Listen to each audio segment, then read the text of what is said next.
முதல் வாசகம். தூய ஆவியின் தூண்டுதலால் அவர்கள் ஒவ்வொருவரும் பேசத் தொடங்கினார்கள். திருத்தூதர் பணிகள் நூலிலிருந்து வாசகம். இயல் 2. வாழ்வு தரும் இறைவார்த்தை 1-11 முடிய.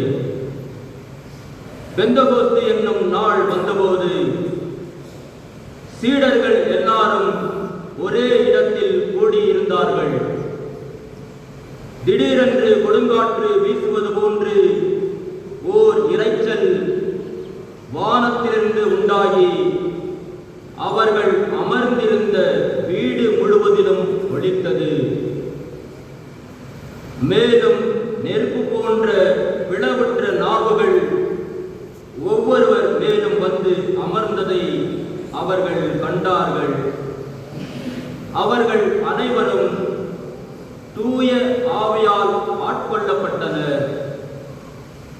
தூய ஆவியின் தூண்டுதலால் அவர்கள் ஒவ்வொருவரும் வெவ்வேறான மொழிகளில் பேசத் தொடங்கினார்கள்.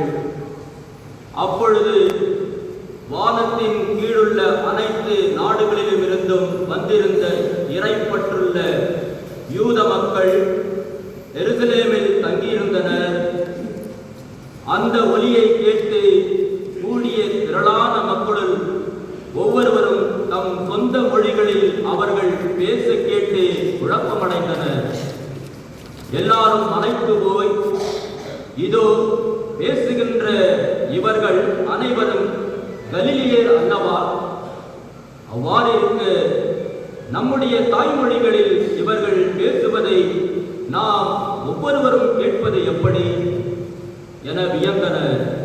பார்த்தரும் மேதியரும் எலாமியரும் மெசபொத்தேமியா, யூதயா, கப்பதோக்கியா, போந்து, ஆசியா ஆகிய நாடுகளில் வாழ்கின்றவர்களும், பிரிகியா, பம்பிலியா, எகிப்து, சிரேன் நகரை அடுத்த லிபியாவின் பகுதிகளில் வாழும் மக்களும், ரோமையிலிருந்து வந்த தங்கியிருந்தவர்களும், யூதரும் யூதம் தழுவிய கிரேக்கரும் அரேபியரும் ஆகிய நாம் நம் மொழிகளிலே கடவுளின் மாபெரும் செயல்களை இவர்கள் பேச கேட்கிறோமே என்றனர்.